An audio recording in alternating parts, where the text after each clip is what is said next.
So I think that you all know that I don't really like to do videos in kind of artificial lighting. I like to do it in natural light while the day is up, but we do have the full moon in a few hours. And rather than wait till tomorrow after the full moon, I thought I've already posted the first half of my full moon in Pisces video. I may as well just get through the second and complete the entire thing. Now the first half, the first video, so I'll post a link to that at the end of this, but just search for it because I think it's important that you see that video as well. The first video I posted earlier today, which was part one of the full moon in Pisces video, focused on the fact that there are three astrological events happening at around the same time. We have the full moon in Pisces. We have the fact that this particular full moon is a day or two after, 2 months before the lunar eclipse in Taurus happens, and 2 months before a lunar eclipse, I find thematically brings up eclipse type of events.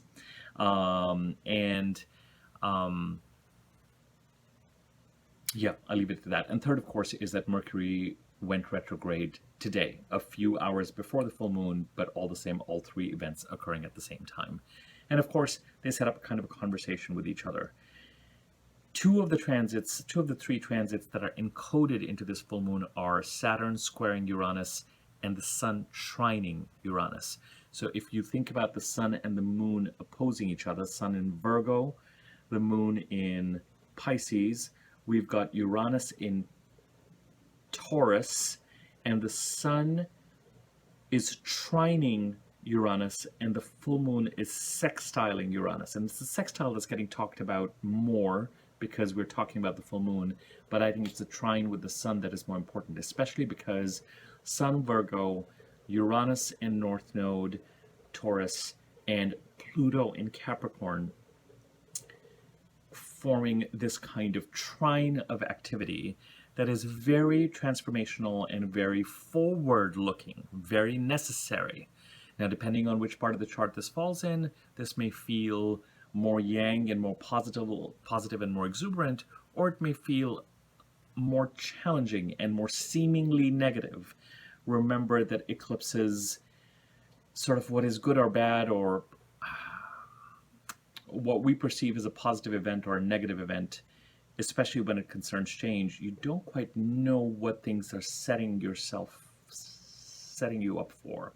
So, and eclipses being a time when God takes the wheel, you kind of have to get in the boat and just kind of go along with things and see where the events that are out of your control are taking you, in a certain sense, and see how you can influence things so that you can move forward aligned with your values and aligned with your goals through that process. Now, I don't want to recreate that entire first video in this one, but I do want to mention certain dates that I think are important. I'm going to start with the Sun. The Sun trined the North Node on September 7th or 8th, depending on how you follow your North Node, which was yesterday. We've got the full moon later today. And on the 11th, in a couple of days' time, the Sun trines Uranus. Okay? I'm not going to talk about the meanings of this. I spent a whole video doing that, about 22, 23 minutes doing that, and I'm going to let you look at that. But the bottom line is, but the one thing I will say is that some part of our following our own path in the Taurus part of the chart, the Sun, as it subconsciously reviews the Virgo part of the chart, by part of the chart I mean the house these signs occupies and what those houses stand for, they're supporting each other. And especially with this trine, there may be clarity around what needs to be done for you to follow your own authentic path. That's all I'm going to say. There's a whole other video on that. So that's the Sun making these trines. The Sun also then trines Pluto in Capricorn as it gets ready to leave Virgo on September the 18th. I'm looking at the dates there on my computer here. So we've got these three trines that the Sun makes. Pluto in Capricorn, done a separate video on that. We'll place a link to that at the end of this one. Transforming the Capricorn part of our chart for over a decade now, and both the eclipses in Taurus and these shorter term transits in Virgo continue to support this transformation that is looking to get completed in another 2 or 3 years' time. Okay. Venus trines the North Node on September the 17th, and then trines Uranus on September the 20th, and then trines Pluto on September the 26th. So all of this, as time goes on, these trines are building and they're happening. Okay. Mercury, when it goes retrograde, it's retrograde in Libra, it's going to move back into Virgo, and when it does, it's going to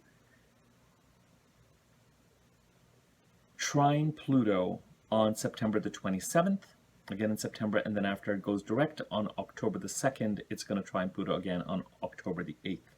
And the first trine was on October the 22nd, which also, interestingly, was the start of Mercury's shadow period with this retrograde. So the Mercury retrograde, once again this year, is in communication with these eclipsy changes. And I would not be surprised if I think about the last Mercury retrograde in Taurus. Did that not trine Pluto as well from Taurus? I am pretty darn sure that it did. Anyway, that just kind of blew my mind. And so these Mercury retrogrades are trining Pluto. Okay, in Capricorn. So we have this forward-looking transformation where it is that we need to place our attention, transforming the Capricorn part of our chart, where we need to lean into and build our strengths and give our attention to the Taurus part of our chart, and the current subconscious review and the alignment with our values, with the Venus transits that I refer to, and whatever it is that's going on with regard to communication and our processing, supporting these transformations that are currently occurring. Number one. Number two, Mercury retrograde. I mentioned in the last video that as we've approached these kind of transforming, at least right now, internally transforming and clarifying, it could be that until about 2 days ago, you might have been feeling really clear about how to move forward in your own authentic path. Again, last video I did, I'll let you look at it. But at the same time, it could be that around, as Mercury started to go retrograde in the last couple of days and for the next couple of days, it may have placed you in this place of suspension. The thing I need you to note and remember with the Mercury retrograde is that around the time that Mercury goes retrograde, often, is when something comes to light that has been in our blind spot. So it's as if since the last Mercury retrograde, since the past 3 months, things are moving, and then Mercury goes retrograde in order to reveal to us what we do not know. So our plans are continuing forward on a certain path. We think we know everything. We think we can move forward, but there's something that has been missed. It could be a detail. It could be administrative. It could be things that need to be rethought. If you are actively creating or in the middle of some sort of endeavor, it could be that something blows up in your face because something has been missed, or some deadline all of a sudden comes into view, or something has to be suddenly done, and the entire communication process is typical Mercury retrograde, where it's just like everyone's looking at each other, saying things but not being able to understand each other, wondering if other people are crazy and how are we going to get this done, and what do you mean you wanted it at 2 p.m., you said 2 a.m., and I've already sent you those forms, and I'm trying to, but my computer's broken down, and but the larger thing is something got missed and something needs to be put in place, and there's certain learnings that need to occur. And when Mercury remains retrograde, the larger, outside of these minor but frustrating, almost to the point of like yelling and screaming and emotively, I'm not encouraging anyone to do that, but emotively reacting to these Mercury traffic delays and technical snafus and all that kind of stuff. Outside of all of that, and forgetfulness, and left that in my car, or left that at so-and-so's place, and all that kind of stuff, or thought my flight was at 6 a.m., it says 6 p.m., or, oh, of course, our bags got lost, or why I am trying to get a cab, I'm trying to get Uber, I'm trying to catch this bus, and why is the data not meeting up with how these things are supposed to be operating, and why is my navigation? Outside of all of that, the larger purpose of a Mercury retrograde is to bring something to the surface that is not clear to you. It may be clear to the people who get roped into bringing something to the surface, but they also might realize that something is being brought to the surface by you as a result. It's a recalibration. And the degrees that Mercury is going to go back to in this retrograde, the shadow period started, as I mentioned to you, on August the 22nd. Yeah, August the 22nd. And Mercury does not clear the shadow period till October the 22nd. I will do a separate video on Mercury retrograde. So some of this stuff is going to continue to unfurl until that date. But not only could eclipsy things come up during this time to do with mortality, to do with change, to do with people or situations being eclipsed in and out of your life, you making decisions to act more authentically on certain things, which may mean that you are contemplating what remains or what doesn't remain in your life. Universe has taken the wheel and is turning things around. But also data could emerge that is either connected to these events or separate. I think maybe in many cases are connected to these, where something that we didn't know just comes up and starts to make things visible and sets up a 3-week period of recalibration. Now, Mercury goes direct on October the 2nd. Yeah. So expect whatever's being brought up as a question mark to reach one set of conclusion around October the 2nd and then one around October the 22nd. But the full moon, my darlings, is in Pisces. And Pisces is where Neptune sits currently. And apart from the sextile to the full moon, to Taurus, which I really don't care about. I care about the sun's trine to Taurus more than I care about the moon sextile to Uranus and Taurus. The other weak aspect that this moon makes, relatively weak, is a conjunction to Neptune. Now, I like to think of these conjunctions as being within 5 degrees of each other to be really impactful. I'm certainly considering the conjunction of the Taurus eclipse on November the 8th, considering it is to the degree conjunct Uranus. And some of the eclipsy, again, I'm going back to the video I did earlier today, eclipsy things that we may have been feeling past 48 hours, next 48 hours, actually the week before and week after the 8th of September, as far as that 2-month eclipse, 2 months before the eclipse is concerned, may feel that sudden, that Uranian, that much trying to link you to your authenticity. Neptune, while it has been in Pisces, and the sign of Pisces has been going through Neptunian influences. So for some people, and I've mentioned this separately, but I'll mention it again as a reminder, there could be a call for spirituality in the part of the chart where Pisces sits. There could be a call for greater artistic inspiration and creativity. There could be a call for renunciation, meditation. I'll put all of that in sort of the spiritual realm. But a lot of us experience what has been going on in the sign of Pisces as loss and deception and challenging sort of gaslighting energies. A dissolution of the ego, a dissolution of the self, and what the self thinks it possesses, should possess, owns.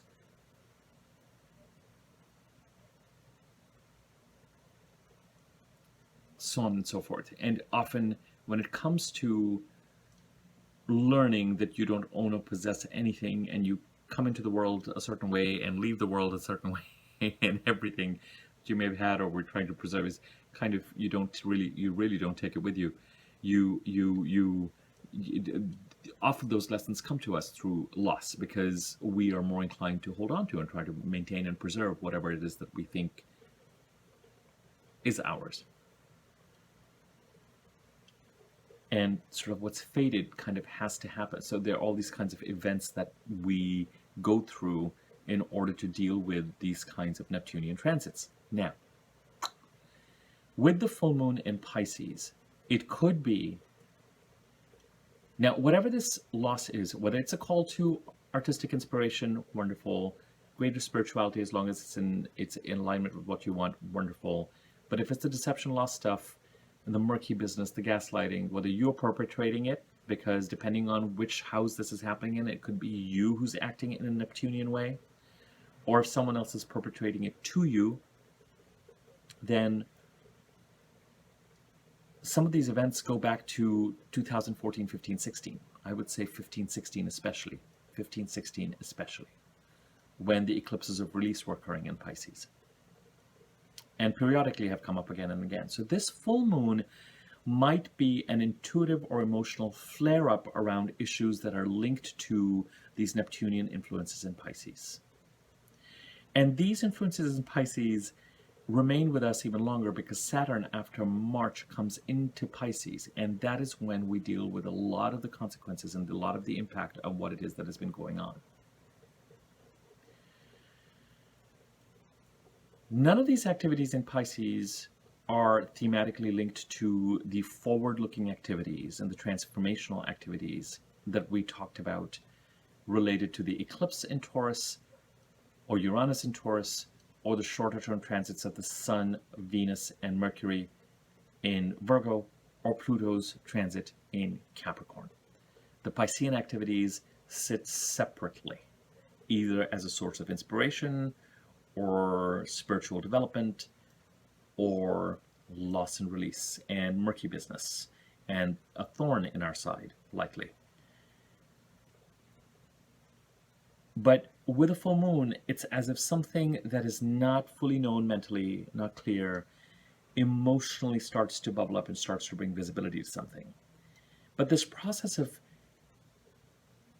sort of an emotional bubble bursting is still unclear with this particular full moon because the Sun opposes Neptune. Where is this? On September the 16th, so another week from now. So when the Sun opposes any planet, like the Moon, it illuminates it completely. So we have a full moon. Our emotional and intuitive bubble, energetic cup is, by the time of the full moon, full or even overflowing. I always refer to it, the pot of the milk that boils over. It's internal, it's inside, it governs our intuition, our feeling, our emotional, things we bottle up, things we don't entirely trust, things that are watery. And as we get to full moon, it's kind of an energetic peak. It reaches an energetic peak. And it is valuable to think about what that energetic peak is trying to tell you, because there's a reason why it's bubbling up to the surface. So if you are throwing a tantrum, or if someone is throwing a tantrum at you, or you're having an internal, my cup is so darn full, what do I need to tackle? Pay attention to what that is, because our emotional truths run our lives more than our mental truths.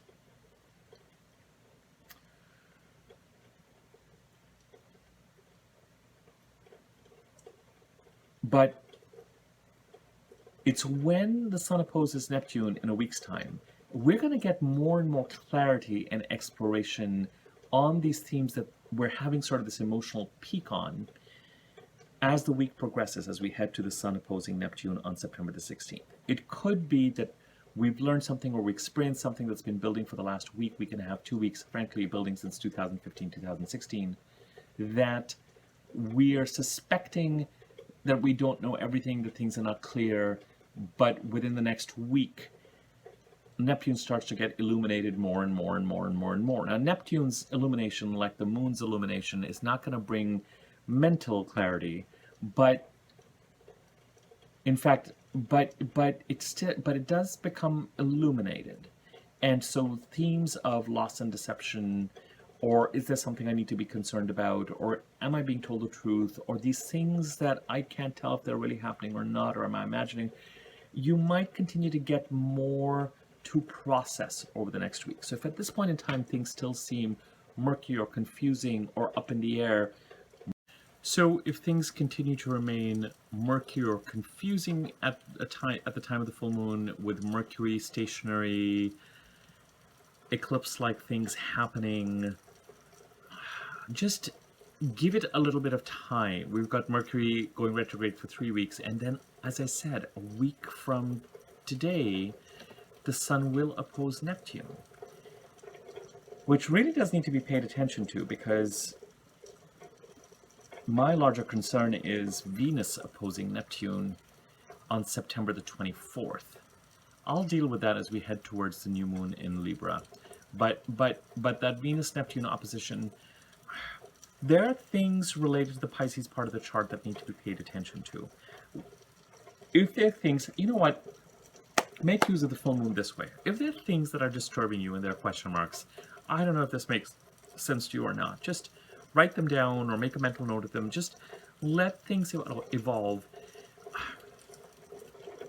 especially over the next week, to give you, let more things be revealed. In the Pisces part of your chart, let more things be revealed. In the Taurus, Virgo, Capricorn part of the chart, particularly the Taurus part of the chart, if you are ready to take certain actions that intuitively you've been feeling over the past week or 10 days, but you've been confused about over the last couple of days and may remain confused for a couple of days, and then move forward, actions that move you towards greater authenticity that seem right to you, at least consider them. So the place for action might be the Taurus part of the chart. The place for waiting for things to continue to be revealed might be the Pisces part of the chart, is the way I would interpret what's going on. Now, we talked about Venus opposing Neptune eventually, but the three non-full moon related transits, Sun trining Uranus, covered in the video earlier today. Saturn squaring Uranus, covered in the video earlier today. We'll cover it in a second. The third one is Venus squaring Mars.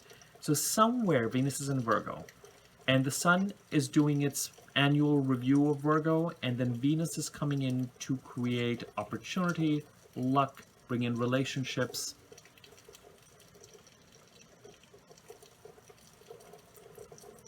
The Virgo part of your chart. One of the key answers as you move over the next couple of weeks. Venus squares Mars on September the 16th. Venus opposes Neptune on September the 24th. The Virgo part of your chart where Venus is going to make these transits from.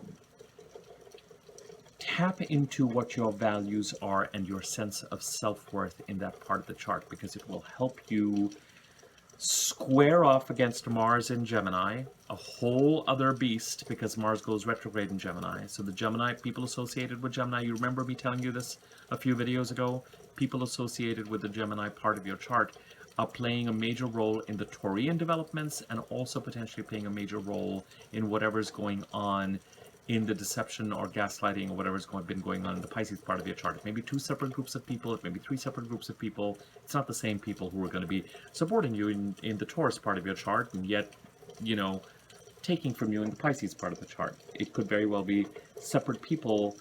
So, for example, if you have Gemini in the third house, it could be relatives who are doing one and colleagues who are doing the other, or neighbors who are doing the other, or your community that's doing the other, you know. So it could be different people associated with that part of the chart. But tapping into your sense of self-worth and your values in the Virgo part of your chart will help you enormously as you have to square off against Mars and oppose Neptune. And I bring up that opposition because it's in the Pisces part of the chart where this full moon is occurring. So something has been bubbling away, is trying to knock at our heart, we're getting a little worked up about. We need to figure out what's real and what's not real. The Sun will oppose Neptune in a week.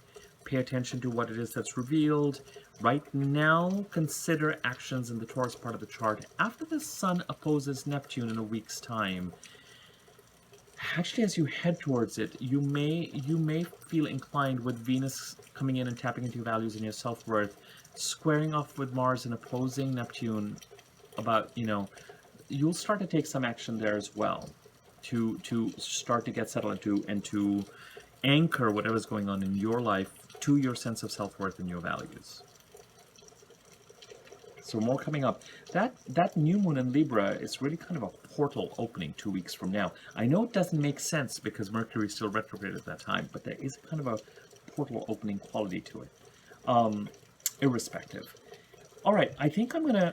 Oh, one more thing I need to mention: Saturn squaring Uranus. The only fly in the ointment, the only thing we really need to be careful about, the positive aspects, of course, being encoded are the Sun trining Uranus, and this trine that is developing as September goes along between the Virgo part of your chart and the Taurus part of your chart and the Capricorn part of your chart. The one thing that's throwing a spoke in the wheel is Saturn in Aquarius by putting up a square towards Uranus. So the Aquarius part of your chart where Saturn is, please think about what are the lessons. First and foremost, who needs to act in a Saturnian way? Is it you or others acting in a Saturnian way? So is it your boundaries for yourself, or are others feeling like they need to set up boundaries around you because your behavior and actions might be in some sort of long-standing pattern that is no longer serving you? Irrespective, look to those actions.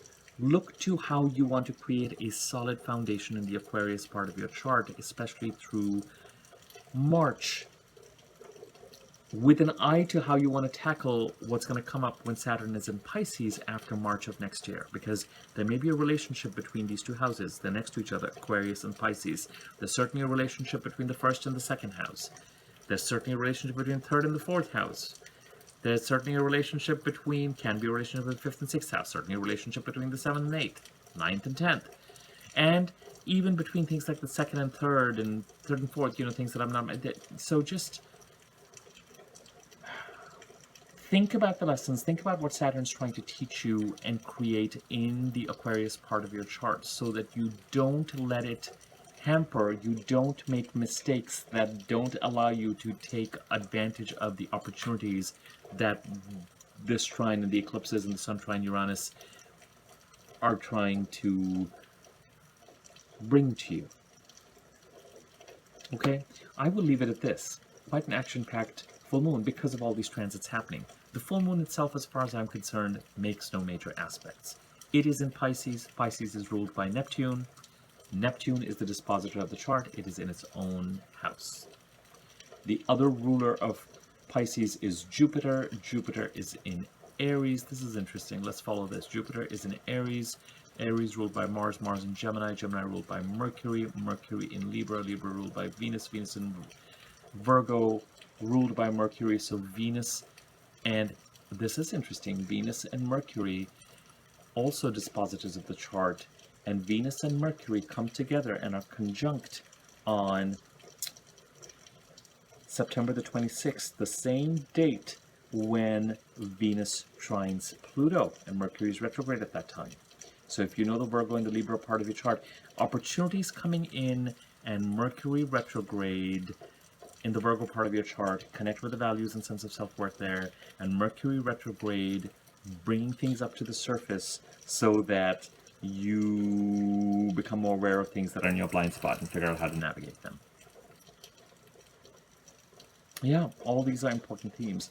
The three aspects that are encoded into the full moon: Sun trining Uranus, we talked about Uranus, Saturn squaring each other, and Venus squaring Mars. Venus is going to play an important role as the month continues. Lots of transits being made, squares, oppositions, trines, close to each other, conjunction with Mercury, the Sun and Mercury conjunct on September 23rd. Lots brewing, but it's brewing thematically in those areas that I'm talking about in this video. That trine between the Earth signs, Saturn and Aquarius, trying to make sure that you're learning the lessons to aid that, although it can act as a block if you don't learn those lessons. And then the Pisces part of your chart going, hey, I'm still here, you still got to deal with me. You still got to deal with the Pisces part of the chart so it doesn't sabotage all this movement that is trying to occur. Remember, we've been talking a lot about managing the old and tying up loose ends on the old to allow for the new. That very much remains part of this. And the old is symbolized by the Pisces part of your chart, and the new by this trine between the Earth signs. If you found this useful, feel free to share it, comment on it, like it, subscribe to my YouTube channel, click on the bell icon, and on top of the bell icon you'll see the wiggly bell. Click on that so that you know when I do new videos, and I will leave it at that and be in touch with you shortly. Thanks.